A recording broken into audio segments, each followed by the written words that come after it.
The views, opinions, and representations expressed on the Night Dreams Talk Radio Network and its website are those of the hosts, guests, and participants, and are not necessarily those of or endorsed by the network, its affiliated stations and broadcasts, the management, other hosts, or advertisers of the network. The shows found on the Night Dreams Talk Radio Network can, but do not necessarily, promote any particular lifestyle, belief, religion, political affiliation, or other personal practice. These shows are for entertainment purposes only and are not intended to treat, diagnose, and or claim any cure of disease or condition or give any medical or legal advice. You're listening to my friend Gary Anderson on Night Dreams Talk Radio, the best in paranormal radio. Well, thank you, John. You know, sometimes I feel like when you were doing that TV show on the BBC out of the UK, you know, where you're managing that hotel and your wife, actually was the main boss, but you never realize it. I kind of feel that way sometimes on my show when things just don't go right. I use Skype on 3 computers, and tonight, you know, I made sure about 15 minutes ago Skype was working right. Get ready to call up our guest tonight, and guess what? It decided to update, so I'm running a little bit behind. Anyway, we have Preston Dennett will be on our show right after this, talking about underwater UFO bases and UFOs, abductions, and all that interesting stuff. You can advertise your business on Night Dreams Talk Radio, and you will be heard worldwide. Why not contact us at nightdreamstalkradio@gmail.com. Well, Preston, I hope you had a great day today, and I know it's the beginning of the week, but, you know, like sometimes at the beginning of the week, you know how things are going to go all week long. Yeah, well, it's starting out pretty good, so I'm hopeful. I don't know. Tomorrow is my 67th birthday, and I tell you, I've been depressed about it all day. You know, it seems like all your life, you know, from a little kid all the way up to, well, 67 or whatever, you know, you learn new things every day. You kind of accomplish things the older you get. And then one day the Grim Reaper comes and takes it all away. But tonight we're going to be talking about UFOs, UFO underwater bases, abductions, and all that cool stuff. And, well, why don't you tell everybody a lot about yourself, and then we'll get into it. All right. Well, let's see. I didn't believe in UFOs growing up. Really was skeptical of all things paranormal. And honestly, Gary, I thought everyone in my family was. Turns out, no, that's not true. They were keeping secrets from me. It was I remember this vividly. It was like a November night in 1986. We're all watching the news. We have a big family. I'm the 5th of 6 kids. And I was, 19 years old or so. And the news comes on, and there's this, Tom Brokaw or Dan Rather or one of these guys saying a pilot saw a UFO over Alaska. And we all just kind of laughed, and so did the newscasters, really, and just kind of laughed nervously and moved on. But I was kind of intrigued. I'm like, gosh, this guy is a major pilot. Was he hallucinating? What's going on? And I just couldn't shake it. And finally I remembered my brother, Mark, my older brother, had said he'd seen a UFO. It was years ago. I remember he came running in, really excited, and we all just kind of poo-pooed him and said, yeah, right, sure. So I went to Mark, and I'm like, gosh, Mark, what do you think of this pilot? He's like, yeah, I saw a UFO, you know that. I'm like, well, tell me what you saw. And he described a really amazing sighting where he's chasing this metallic object down the road. And I'm like, really? He's like, yeah, you know Greg and Phil? And I'm like, yeah, his friends. He says they were there too. I ended up talking to both of them because Not that I didn't believe my brother. I'm just, gosh, I wanted to find out what he saw. And he was just the first guy. My sister-in-law had stories. My other sister-in-law, a good friend, had missing time. Another friend saw a UFO come right over her. Brought it up at work. The lady I worked with for years and years, her whole family had seen UFOs. In walks Dorothy. She's like, UFOs? Oh, yeah, one followed me home from the library. She says, Preston, you know, it's really weird. It takes us 5 minutes to get home from the library. We left at 9. We left exactly when the library closed. We didn't get home till 10:15. I'm like, really? Because at this point I'm starting to pick up books on the subject, and I know about missing time, but not a lot of people, it wasn't well publicized. Bud Hopkins' book, Missing Time, had not yet become a bestseller at that point. So, yeah, this was hitting home for me. It was not good news, I'll tell you that. Well, it sounds like it. I mean, with that many family members, I do beat you. I had, me and my wife together accomplished 8 kids. And I tell you, I don't know. You know what? You're happy when they kind of get a certain age and they move out. And then all of a sudden, you're not happy when they decide to move back in, like when they're 25 or 30 years old. But, I find that even myself, back in the early 70s, I took a job for a while at North Carolina, and I was from Seattle, and worked there for a few months and came back. And as we're coming back, we're going through the New Mexico desert. And, in that time, the speed limit was crazy. You could go fast. And naturally, I had a GTO and I had a lead foot, and I loved going fast. And all of a sudden, Preston, there was a big bright light all around the vehicle. It lit up inside the car. First thing in my mind, I figured, okay, well, I must be getting pulled over by, whatever, police, by a helicopter. So I pull off the side of the road, and the light intensity was like brighter than daylight. It actually hurt your eyes. And my wife was freaking out. I get out of the car. And the first thing I noticed, I didn't hear anything. Nothing. Not a single sound.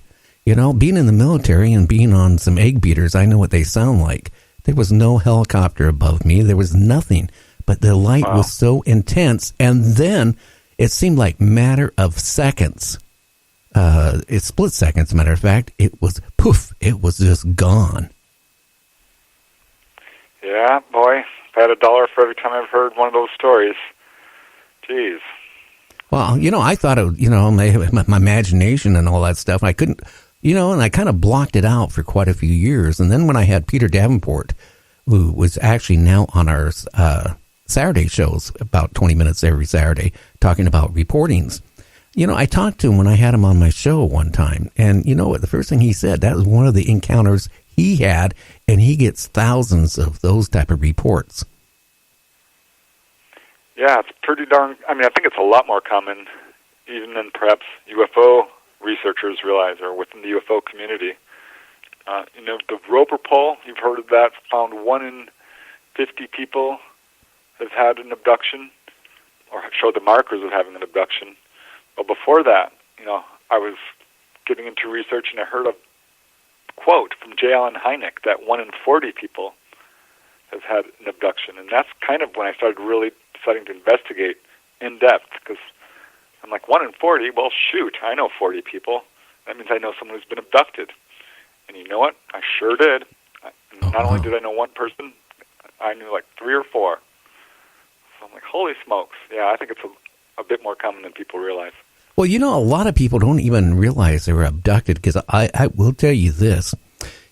Back in, let's say in the 90s, I went in to a doctor. They did some scans of my body because I was having health issues. And then when I went back to the surgeon, to find out if I'm going to have surgery, the first thing, the head nurse comes up to me and says, where did you get that metal in your middle of your back and your spine? And I go, never. And, I then go into the doctor, and the doctor's sitting there pulling out x-rays and saying, well, you have this piece of metal that's about yay big, in the middle of your spine. Where did you get it from? I said, I never had it. I had my tailbone put together when I fractured it and broke it back when I was in the military, but never any surgery in the middle of my back at all. and never any shrapnel or anything like that when I was in, the military. And then I kind of like blocked that out for many years, Preston, till one of my kids got in trouble, and I had to take him to court every month for a year. And you know how the court systems are. They got these metal detectors and all that stuff. I go in there, and I set off the detector every time. Now, I'm a big guy. So, first thing they do is you empty your pockets, you take out everything, you take your belt off. Now, when you're a big guy, you always risk if you take your belt off, you move wrong, you're going to drop your pants. Well, that finally happened, I think, on about the 10th time going to the court. But that was embarrassing. But, to this day, I'm going to follow up on this because I started thinking back in the 70s when I saw that bright light and when I stood out there and looked at it, who knows what happened? Because, like I said, I never had surgery in my middle of my back, and I don't know why I have it there. So that's kind of, it's got me puzzled. And after having like Timothy Cullen on my show about, his implant and had Dr. Roger Lear removing it, it just makes me wonder, like you said, how many people out there are being abducted and don't even realize it? Yeah, I think it's a lot. I've talked to some doctors, and these FBs, foreign bodies, show up on X-rays and MRIs all the time, and I hear it very regularly. Just recently I spoke with a lady who contacted me because they had gone to the dentist. She took her son, a teenage son, to the dentist, and as she had done for, his whole life, but this time there was something under his back molar. It was this large, metallic, BB-like object. It was bigger than a BB, more like a marble, really. And she was very concerned, and so was the dentist. And he's like, "That's a metallic object. Did you shoot yourself in the mouth with a BB gun at any time?" And the son's like, "Well, no." And Mom says, "No, that never happened. We would have known." And so I took these X-rays to an oral surgeon and a dentist, and they both diagnosed it as a foreign body, and both said the same thing as, did they shoot themselves in the mouth with a BB gun? I'm like, well, look at this object. It's bigger than a BB. It's almost as big as the tooth. And what's really strange is they took a series of X-rays, and one of those series of X-rays, it was gone, and it came back. And this is something that I've heard about but never experienced myself in terms of investigating a case. But sometimes these implants move around. You mean gone as like it wasn't there? I know, like with Whitney's, like a few times Dr. Roger Lear tried to remove it, and every time he went to, remove it, the thing would constantly move. Yeah, no, I don't think it moved. I don't know. I honestly don't know, but I've seen this in other cases, or I've read about it, rather. But I've got the X-rays on these guys, and I'm like asking them, well, do you have a UFO history? And they denied it. And finally the son said, well, yeah, I did have a close-up sighting. I'm like, oh, when? And it turned out to be not long before all of this went down. And the mom denied any UFO history until finally the Grays walked into her room, literally, like right after I called her. And 'cause she was going crazy. She really wanted to know what this thing was. She was not sleeping. She was not resting. She needed to know. And the Grays came in and basically said, everything's fine, don't worry. And she just had a fully conscious encounter with these, Gray-type ETs. Wow. So, yeah, I think this is pretty common. I hear it from a lot of people. They go to the doctor, like one kid up in Washington, I think it was, or let me see, this was in Idaho. Or, no, Everett, Washington. I forget, it's right up in that area. At any rate, he had a childhood experience with missing time, 5 hours, practically the entire night. And years later, he breaks his foot playing football and goes into the doctors, and they're like, that's weird. You've got this metal object in your foot. And, I've got other cases like that. A guy up in upstate New York goes to the doctor because he's, suffering high blood pressure and Crohn's disease. And they're like, well, what's this in your sinus here? You've got a metallic object in your sinus. A lot of scarring tissue. Did you stick a pencil up your nose when you were a kid? And he's like, well, no, I didn't. So, yeah, it turns up quite a bit. I think, the research into implants is really cutting edge at this point. We really haven't done a lot to it. That was so bad when Roger, Lear passed on because, he was just ready, to go and start more,